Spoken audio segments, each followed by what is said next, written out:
Rachel Allen.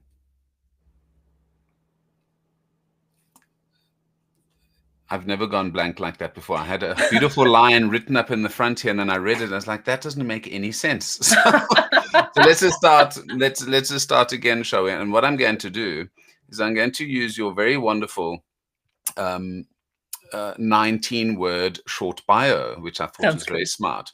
Yeah. Rachel Allen provides data-driven, human-centered marketing for good people doing hard work that matters.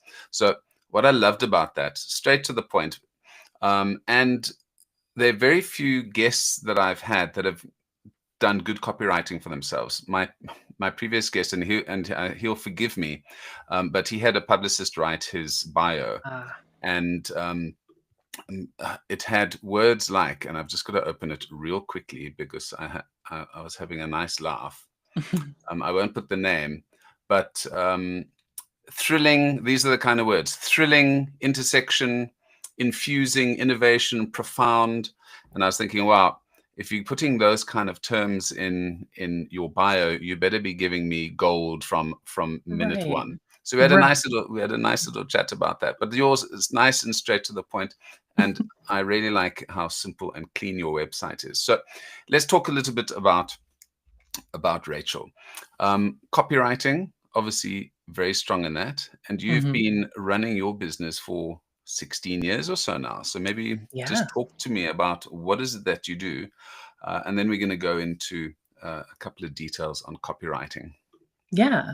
Well, the pithy version of what I do is I make words make money. And the sort of LinkedIn version is I'm a marketing strategist and a fractional CMO. So founders often bring me in when they have either a problem with their marketing they can't quite solve and they've tried a bunch of things, but they're stuck or they've plateaued, or they're coming into a big transition or they've got a big project they want to get off the ground and they want someone to come in who can really think it through with them and provide that external strategy brain and then also make sure all the marketing trains run on time so that the thing actually gets out the door. Well, what's been stressing a lot of people out recently, obviously, is AI. Yeah. And especially copywriters, or should I say, not great copywriters, are probably stressing out quite a lot because you can do fantastic stuff with ChatGPT and Claude and Gemini and all of these, like really Hmm. good stuff, Yeah. but no personality, doesn't really um, get you across properly.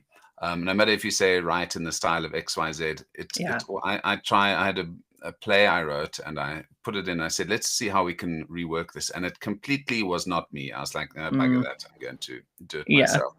But it gave me some good pointers how to structure it better. And so that was good. But for actually coming up with good content, no. I found that it works very well as a marketing intern. I don't really use it in my own work just 'cause I don't really find a need for it, but I do have some clients that request me specific that I specifically use it. And I'm like, you know what, that's fine. I've managed human interns. I will manage a robot intern, whatever. It can give me a nice thinking partner and it can give me a good first draft. And then I can look at that and be like, oh no, absolutely not. And then go in and fix it and make it sound like a person. Yeah, probably will have thrilling and visionary in it in the first. Empowering, empowering. That's the big one. Oh, and transparent and integrity. Those are the words everyone's using. The best, my favorite is visionary. As soon as I see that, Yes. I'm like, okay, well, I'm gonna squeeze you if you say Right. visionary because I need something visionary. Right. It's so overused. It really is quite a dangerous word. Now, I was looking on your website and I saw this marvelous line. Do you cringe at the thought of sending people to your site? Let's fix that. And you've got a 3-day summer copy camp, and I love that so much because it just gets straight to the point. It's not saying, "Do you want to make money?" It's just saying, it's the feeling. It's you're going into feelings. So, are you cringing? Mm. Yes. Often I've looked at my website and go, "Ooh, ee," and Yeah. cringe is the right word. So, uh, let's talk a little bit about how this summer camp works because 3 days of copywriting. I mean, for people who don't do copywriting, so who's this for? And then what are you doing in three? How are you squeezing in work into 3 days? or stretching outward No. for 3 days? So it's actually a summer copy offer. So no one attends like a camp situation. But what people do is they come to me and I look at their core 3 pages. And usually, of course, it's going to be home about services. Sometimes it'll be like, oh, I'm selling 3 things. I need 3 sales pages. And we have a chat and I'm like, all right, why don't you like it? What's embarrassing about it? Why is it not you? And of course, it's almost always because like, oh, it's out of date, or somebody wrote it who didn't really understand what I do. I've been seeing a lot of that. Or I just don't like it. There's something about it where it just makes me feel embarrassed to send people to it. And so, quelle surprise, it's not converting very well because they're not sending anyone to look at it because they feel embarrassed. And so we have a nice conversation about that. I go away and fix it. And then I send them off with a lovely implementation plan to say, like, all right, now you're not embarrassed. Here's what you should do next. Also, I noticed ABC about your marketing. You should probably do that too. So it seems to me that with your sort of extensive marketing background as well, you're not just looking at the copy side, but you'll be saying, well, you're missing this. Have you thought about the customer journey? Have you thought Hmm. about, you probably will get customers to think a little bit more about their business. So perhaps people are starting out or have been doing it for a while and have just, neglected their website a little bit. Yeah. Um, Maybe let's talk about the importance of, I really like this question, and it's something that I think about sometimes as well, because I want engagement with my copy, and it's why aren't people buying my thing or engaging with my content? So Yeah. maybe let's talk a little bit about engaging with content, because there are lots of vanity numbers that are floated out there, Yeah. and maybe talk to me a little bit about the difference between vanity numbers and getting the right, how much is the right number of people coming to your looking at your content? Yeah. That's such a good question. I think I would define a vanity number as anything that you can change by messing with an algorithm. If you can game it, it's probably a vanity number because someone will figure out how to game it. And then, of course, they'll change the system and then you just figure out how to game it all over again, which we see happen in entrepreneurship about every 4 years. There's a massive reset and everyone's like, oh, the internet's over, go home, we can't do it. It's like, no, your tricks just don't work. So, as far as what is the right number, I mean, it's the number of people that you need to actually buy the thing. It's going to depend on what the offer is. It's going to depend on who you are and what you're selling. I've worked with clients who run very high volume businesses where we're selling truckloads of face creams. And I've worked with people who they're like, you know what, I need 4 clients a year and that's it. And so, generally speaking, if you are only looking for a few clients, you only need to send about probably 3 times the amount of invites as people that you actually want. You can normally convert at about that rate if you're not terrible at this. And then for a higher volume business, obviously those numbers do tend to extend. So, conventional wisdom is you want about 10 times the number of views as sales that you want. Again, there's ways that you can do better than that, but that's a solid baseline. Yeah, I think it's good to remember that sort of 10 to 1 is typically what folks are going to be looking at. Hmm. But when we're talking about engagement, so not necessarily sales, I think let's maybe break down the word engagement, Mm. and maybe you can explain to folks who are not very clued up on customer journeys and how important that is, the point of the difference between getting somebody to buy and getting Mm. somebody to engage with your content. Mm. That's such a good delineation. So getting someone to buy is normally the last stage. And that's when they actually click the button. They look at the thing, they trust you, they know you, maybe they've spoken to you, and they're like, absolutely take my money. Engagement is they're talking to you on LinkedIn, they're commenting on your Instagram reels or sharing them, they're emailing you. I'm seeing a lot of that. Um, I'm also seeing a lot of very private engagement these days. There's a lot of group chats happening. There's a lot of signal loops. And I know earlier you posed the question, why aren't people buying my thing? And when people say that to me nowadays, I tell them it's because their friends don't like you. That's why. They've asked the Voxer chat and they're like, nah, you should pass. You speak about engagement on groups and sort of that sort of more intimate communication environment. That's quite a tough one because talking to people is a skill, Hmm. and not everyone has it, and not everyone has the patience for it, or the time. What kind of strategies do you look at that in that space? And this is where copywriting comes in again. canned answers or having your scripts ready is going to make a difference, right? Well, I mean, it depends on how good your scripts are, because I think we've all been on the receiving end of a canned LinkedIn conversation where it just happens no matter what you say, they're going to send the next message. The So, next 40 emails, yeah. my gosh, yes. Can we have a virtual coffee? No, we cannot. Yeah. Absolutely not. The next mail, I see you didn't accept my virtual coffee. Exactly. My favorite one that I got recently was, I feel like I'm being ditched on prom night. I'm like, well, that tells me a lot about you. But I think, going back to your point, it is useful to know you need to have the canned concepts, if not the canned answers. So when someone comes to you and they're like, who are you? What do you do? And why do I care? If you're like, I like write stuff and things, like, no, you need to be able to say, I make words make money, or I do whatever your thing is. But I think where a lot of people fall down is they get overwhelmed, or they get bored, or they just don't think about it as an actual conversation, and they just say the words at people over and over and over again. They broadcast, as opposed to being like, I don't know, why do you want to know? Like, what do you want to know? Where are you at? What do you need? And making it a very dynamic thing. One of the things I want to delve into slightly deeper on that, because I don't like these chat group things. I've got very limited sort of attention spans and so on. So I generally get other folks to run those for me. Yeah. But the problem is tone of voice changes then. Yes.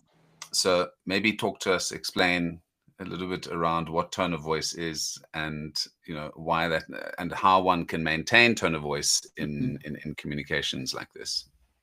Tone of voice is what lets people who don't know you see something and be like, that sounds exactly like Nicholas. Like, of course that's who it is.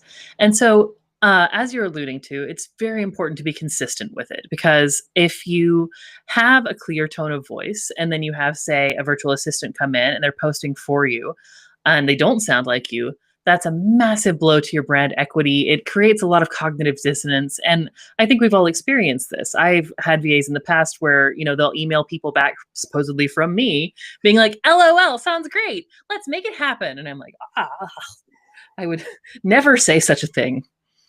So the way that you keep it consistent is, first of all, actually defining it, which is one of those hard things, because of course it's natural to you. You know that you would never say LOL bestie, but you never think you'd have to spell that out to somebody else. And then understanding that people will misunderstand your voice in ways you could have never imagined. So you have to get extremely granular with it. And this is where I find that a parallel handoff works very well. So if you have them watch you write the emails for a while, you CC them on the emails, or you have them watch you in the group chat, then they start to pick up on it, and they kind of pick up the latent rules of your particular language. And then write it down, especially if you're working with a large team. That's where a strong brand guide comes in. You need somebody to say, we use these words, we do not use these words, we swear, we don't swear, our calls to action look like this. Yeah, that's the point I want to get to, is that you've got to, what is the word, codify your language, basically. So this is these are the words we use, this is the personality we are trying to put across, and that all helps with brand building. People know what to expect, because some people, if they're going to a bank, they don't want LOL, they want somebody who takes them seriously. So Yes. that's obviously important. Now let's go back a little bit in time. Now, you didn't start out in copywriting, did you? I did not. I started in journalism. I majored in journalism and English or Asian studies. I really wanted to work for The Economist in Hong Kong. That was my big dream. And I was actually at one of the first universities in the US to do what was called new journalism, which was, brace yourself, journalism on the internet. The interwebs. Right, exactly. They were like, all right, now just brace yourself for the future, people. And then, of course, I graduated into the 2008 recession, and no one was hiring. And the only job I could get was unpacking boxes at an Old Navy warehouse. And I did not especially enjoy that. So in my 22-year-old brain, I thought, I'm in Tennessee. Where's the absolute furthest place I can get? And that was Hong Kong. So I bought a plane ticket and moved there, but I did not get a work visa before I left, because, 22. And so I'm sitting there Googling like how to make money online, because I need to make rent. And this content mill thing popped up, and I had no idea it was called that. I didn't know what it was. I was pretty sure it was a scam, but Yeah. who am I to turn my nose up at $3.25, you know? So I was like, I don't know, I guess I'll give it a try. And they paid me. And I was just absolutely hooked because I couldn't believe someone pay me to write. And that's how I got into this whole thing. I fell into it completely backwards, but I started doing the content mill stuff. And then I started getting really interested in the psychology of copywriting. And then I grew it into a real business. I think people underestimate the importance of repetition. And I had a chat with another copywriter recently about how Mozart and Bach and all of these folks, they played every day at Yes. restaurants, at functions, at church, etc. And that's how they got so good. Yeah. So I always trust somebody who's had to start from absolute ground zero and just churn out work, because it becomes easier, and you also can spot trash much quicker Yes. than folks who haven't done it. Yes, absolutely. One of my very first jobs for the Content Mill was writing meta descriptions, like the little paragraph that comes up when you see something on Google. Yeah. And they paid me 65 cents per meta description. So I got to where I could do 300 in an hour and actually earn like decent money doing it. But it makes you very fast and you get very good at writing things quickly. And you probably learned quite a lot during that period as well, in terms of just, you probably did medical things, you probably did Yeah. things on how a sawmill works and interesting things like that. Mhm. So that's very cool. I've just written an article on, because you're talking, your studies were in sort of on China and Mhm. I think economics and politics. And I've just written an article on BRICS, which is the Oh, Brazil, yeah. Russia, India, China, and then SCO, the Shanghai Cooperation Mhm. Organization, from a brand perspective, and looking at Oh, how BRICS, so BRICS, they've been trying to build up that name. And then this SCO has sort of eaten their lunch, because it's got India, China, and Russia, which are actually yeah. the three big players. Nobody cares about Brazil and South Right. Africa and so on. And just the difference, which brand is going to win in terms of the mind, from a political sense, which one are people going to take more seriously? So if you're interested in that kind of thing, I'll send that Yeah. link, and you can have a little read. I would love that. What I think is especially fascinating about that you pulled out is like BRICS has been a thing because I know it was in my political science degree, 20 years ago. They've been trying to make this a thing for so long, and it just doesn't matter because everyone knows that we have the tacit global agreement that they're just not on the same level as those other three countries. And there's no money behind it. So Yes. unfortunately, like with all big brands, there has to be money. And you could see in this conference in Shanghai where the money was being spent, and it wasn't Yep. being spent on the little hokey pokeys and some theoretical economic wish list that they had. Yeah. Now, let's go through a couple of your services quickly, and maybe your workshops, because I do love that workshop that you mentioned. Maybe talk to me about some other workshops that you've got. So the one that everyone loves is how to write a bio without sounding braggy, boring, or like you have bad boundaries. And that baffles me because I put it together in about 20 minutes 10 years ago, and I like it as a little throwaway offer for someone, and people love it. I have taught that thing everywhere. So as the name states, I will actually walk you through how to write a bio on the thing. We play a little game called Legos, Dinos, and Leaves, so everybody enjoys that. But I what I love about it is it gives people a concrete way to do something that's pretty hard. It sounds like it should be easy, but you sit down to write your bio and you're like, I don't know, who am I? What do I do? Who am I? So I just wanted to stop you there, because yeah. writing a bio, oh yeah, that sounds easy enough. But when you try and write it, you actually have an existential thing like, oh, who am I? Am I as good as I say I am? Am I Yeah. a visionary? The words that you use sort of, they have a deeper importance, because each word, especially on LinkedIn, and that has to be very well chosen, because there's a Yes. lot of trash out there. And if you want to stand out, or you really want to explain who you are, it's really important to go through this process. Yeah, and it's hard to find words that are both uniquely you and accurate to what you're trying to say. And so that's why people fall back on like the second best words of all the things you said. Thriving, empowerment, Transparent. guru, transparent. Yes. Yeah. Yes. Mm. Good. Well, I like that one. I like that one. You've got a positioning one. You've got Hmm. on emails, how Hmm. to pitch for people who hate pitching. So a whole bunch of Hmm. cool things. So I'd love to chat to you about that at some stage as well. Yeah. If folks want to get in touch with you because they need a little bit of good writing, which you've done, and it's so your website is so cute. It's so Oh, tight and nice. So I like thank it. you. Not lots of pictures. Where can folks get in touch with you? They can find me at boltfromthebluecopywriting.com. I'm also on LinkedIn, or they can email me like it is the ancient times at hello@boltfromthebluecopywriting.com. Great. And you've got a Substack as well, I see. I do. What goes on there? Substack, I do two posts per month. One is sort of a bigger teach piece, and one is a template because I've got this odd thing about my brain that once I've written something, the bones of it just kind of live as a template. And so I started actually typing those out and sharing them with people so they can kind of mad lib their way into some really good copy. Excellent. Well, some interesting resources and a bit of an outline for folks who don't know that much about copywriting, which is good. So, Rachel, thank you so much. It's been great. Yeah, thank you. I really enjoyed it.